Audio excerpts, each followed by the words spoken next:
하나님의 사랑으로 오늘도 귀한 출발을 시작합니다. 매일매일 동일한 일정이 반복되는 것 같지만 그래도 마치 콩나물에 물을 주면은 콩나물이 물은 다 빠져난 것 같지만은 그래도 콩나물이 계속 자라나듯이 하나님의 말씀을 듣고 우리가 잊어버린 것 같고 또 주일날 설교하는 말씀을 들어도 2, 3일 지나면 다 잊어버리지만 그 말씀은 우리의 삶 속에 남아서 우리들에게 에너지가 되고 축복이 되고 은혜가 될 줄을 믿습니다. 오늘 말씀은 계속해서 이제 이 하나님의 말씀, 즉 출애굽한 이스라엘 민족이 당하는 어렵고 힘든 일들을 어떻게 극복해 나가고 하나님이 어떻게 도우셨는가 하는 것을 같이 메시지를 보고 있습니다. 오늘은 이제 14장 16절에서 너는 지팡이를 들고 바다 위로 너의 팔을 내밀어 바다가 갈라지게 하라. 그러면 이스라엘 자손이 바다 가운데로 마른 땅을 밟으며 지나갈 수 있을 것이다 라고 하나님께서 말씀하신 이 말씀을 같이 한번 생각해 보려고 합니다. 또는 다른 번역으로서는 이제 바다 가운데 육지를 만들라 라고 하는 명령이기도 하죠. 근데 사실은 바다 속에는 땅이 있죠. 그리고 그 바다 속에 있는 땅은 결코 마른 땅이 아니죠. 다 젖어 있는 땅입니다. 물론 그 밑에는 모래가 있을 수도 있고 반석이 있을 수도 있고 그냥 뻘같이 질척질척한 것이 있을 수도 있겠습니다만은 오늘 성경 말씀은 우리들에게 아주 재미있는 표현 바다 한가운데로 마른 땅을 밟으며 지나갈 수 있을 것이다 라는 말을 썼습니다. 바다 가운데 육지가 있다라는 사실, 마른 땅이 있다라는 것을 볼 수 있는 눈, 볼 수 있는 믿음도 필요하고요. 하나님께서는 바다 가운데 마른 땅을 준비해 놓으셔서 이스라엘 민족이 홍해에 빠져 죽지 않고 그 마른 땅을 밟고서 건너갈 수 있도록 만드실 수 있다라고 하는 하나님의 놀라운 능력에 대한 확신과 믿음도 또한 아주 중요한 부분입니다. 그래서 오늘 우리는 이 말씀 속에서 바다 한가운데 마른 땅이라고 하는 주제를 깊이 묵상하면서 하나님께서 나의 인생 속에서 바다같이 빠지면 죽고 희망이 없어 보이는 이스라엘 민족이 희망이 없어 보이는 이 상황 속에서 하나님은 어떻게 바다 가운데 마른 땅이라고 하는 것을 모세에게 명령하실 수가 있으며 또 그것을 보도록 하셨으며 또 그 마른 땅을 만들으실 수 있는 그런 능력을 하나님이 보여주셨는가 하는 것을 생각해 보려고 합니다. 바다 가운데 마른 땅을 만들고 마른 땅을 준비해 놓으신 이 기적은 하나님의 구원과 하나님께서 이스라엘 민족을 구원하시기 위한 해방의 상징이죠. 이제 약속의 땅으로 가려고 합니다. 노예 생활에서 벗어났습니다. 그리고 그 과정 속에서 하나님은 필요한 모든 것들을 다 준비하시는 것을 보게 됩니다. 마치 이것은 구원의 길과 같아요. 구원의 길은 우리의 수고와 노력을 통해서 이루어지기보다는 하나님께서 모든 것을 다 준비해 놓으시고 우리는 믿음으로 그 안으로 들어가면 되는 거죠.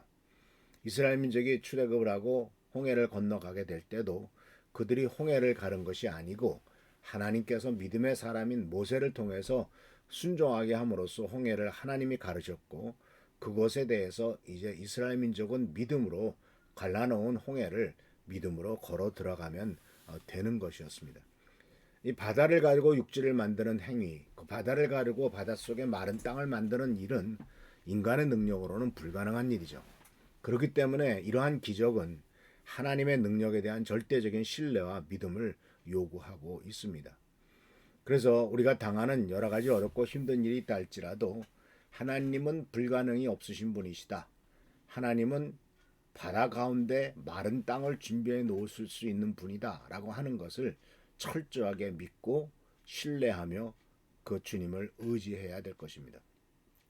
그래서 이 바다 가운데 마른 땅을 딛고 넘어가면 다시 물이 합쳐져서 이제 그 땅은 보이지 않겠죠. 우리는 이런 모습 속에서 이것이 상당히 의미 있는 상징적인 모습이다 하는 것을 발견할 수가 있습니다. 일단 바닷속에 들어가서 마른 땅을 딛고 건넜습니다. 그리고 다 건너고 나니까 다시 물이 합쳐져서 그 마른 땅은 다시 사라져 버렸습니다. 즉 과거의 삶은 뒤로 하고 하나님이 인도하시는 새로운 땅으로 나아가는 모습이고 그리고 다 이 과거의 것들은 하나님의 은혜로서 다 묻혀지고 다 사라져 버리다 하는 사실을 우리들은 이 말씀을 통해서 배우게 됩니다. 그뿐만 아니라 이것은 바로 새로운 시작과 변화의 기회를 제공할 수 있는 것이고, 하나님의 구원의 역사라고 하는 것은 그만큼 바다 가운데 마른 땅을 만드실 만큼 엄청난 역사이고 대단한 능력의 역사다 하는 것을 우리들에게 보여주고 있습니다. 그래서 사랑하는 성도 여러분, 하나님께서는 이 바다 가운데 마른 땅이라고 하는 참 기상천외한 아이디어를 하나님께서 내셨던 것처럼 이것은 우리가 알 수 없는 길이죠. 우리의 생각과 우리의 지식을 초월한 길이죠. 뛰어난 길입니다. 그래서 하나님은 우리가 알 수 없는 방법으로 우리를 구원해 주십니다. 하나님은 우리가 이해하지 못하는 방법으로 우리의 삶을 인도해 주십니다. 문제는 그 길을 따라가는데 필요한 믿음을 가지라고 하는 메시지가 더욱더 강력하게 우리들에게 주어지고 있다라는 사실입니다. 근데 생각해 보십시오. 이스라엘 민족이 이제 홍해를 건넙니다. 바다 가운데 마른 땅을 딛고 건너갑니다. 양쪽은 물벽이 서 있습니다. 그리고 가운데를 걸어갑니다. 바다 가운데 육지를 통과하는 이스라엘 민족의 경험이 어땠을까요? 그들의 느낌은 어땠을까요? 물론 뒤에 바로의 군대가 쫓아오고 있으니까 빨리빨리 지나가자 하고 빨리빨리 지나가기에 바빴겠지만, 그러나 그 과정 속에서도 양쪽에 물을 만져보고 바닷속에 흙을 만져보고 이러면서 하나님의 놀라운 역사를 체험하지 않았겠습니까? 그래서 이 바다 가운데 육지를 통과하는 체험은 이스라엘 민족에게 중요한 신앙적 변화와 또한 성장의 순간이 된 것은 우리는 압니다. 우리가 지난번에도 말씀드렸습니다만 이것을 고린도 후서에서는 이스라엘 민족이 하늘과 바다 가운데서 침례를 받았다라는 것으로서 해석을 하고 있는 것을 발견할 수가 있습니다. 그래서 사랑하는 성도 여러분, 이런 말씀 속에서 우리들이 해야 될 일은 바로 어려움 속에서도 전진해 나가는 겁니다. 힘들다고 포기 않고 주저앉으라고 하는 것이 아닙니다. 어려움과 도전 속에서도 하나님의 인도를 신뢰하고 믿음으로 나갈 때 하나님께서는 우리 앞에 길을 마련해 주십니다. 그리고 이런 모든 과정들은 사실 우리의 믿음이 성장해 가고 발전해 나가는 과정이죠. 하나님의 능력을 경험하고 하나님의 구원을 목격함으로써 우리의 신앙은 더욱더 굳건해집니다. 그래서 우리가 하나님의 능력을 신뢰하고 어려운 상황 속에서 믿음을 더욱더 의지하는 것은 바로 그러한 훈련과 그러한 행동과 그러한 과정을 통해서 우리의 믿음이 더욱더 성장해 나갈 것이기 때문에 그렇다는 사실입니다. 그래서 하는 성도 여러분, 이 출애굽기 14장 16절 말씀은 바로 바다 가운데 육지 이야기를 하나님께서 가르쳐 주시고 또 그것이 하나님의 놀라운 역사의 한 부분이다 하는 것을 말씀하신 것을 기억하시면서 바다 가운데 마른 땅을 걷는 이런 이스라엘 민족처럼 우리들도 하나님께서는 절망 가운데 마른 땅을 준비해 주셔서 반석을 준비해 서 그 위에 든든하게 서지게 하실 줄을 믿습니다.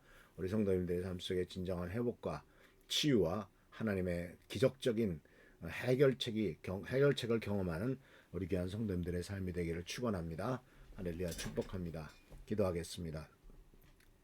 좋으신 주님 은혜를 감사합니다. 하나님께서는 우리들의 삶을 축복하시고 인도하십니다. 바다 가운데 마른 땅을 준비해 놓으셨듯이 우리 인생 속에서도 절망 가운데 희망을, 그리고 전혀 생각하지 못했던 기상천외한 해결책을 주님께서 준비하시고 인도하실 줄을 믿습니다. 오직 우리가 주님만 의지하고 신뢰할 수 있도록 하시고, 또 주님을 의지하고 이 감히 바다 가운데 마른 땅을 걷고 들어가고 그곳을 믿음으로 정복해 나가는 우리가 되도록 인도하여 주옵소서. 오늘도 함께 하시고 지켜 보살펴 주시기를 바라옵고 예수님의 이름으로 축복하며 간절히 기도하옵나이다. 아멘. 오늘도 주님의 사랑과 은총 가운데 승리하는 우리 미랄교회 성도들 되시길 축원합니다. 할렐루야, 축복합니다.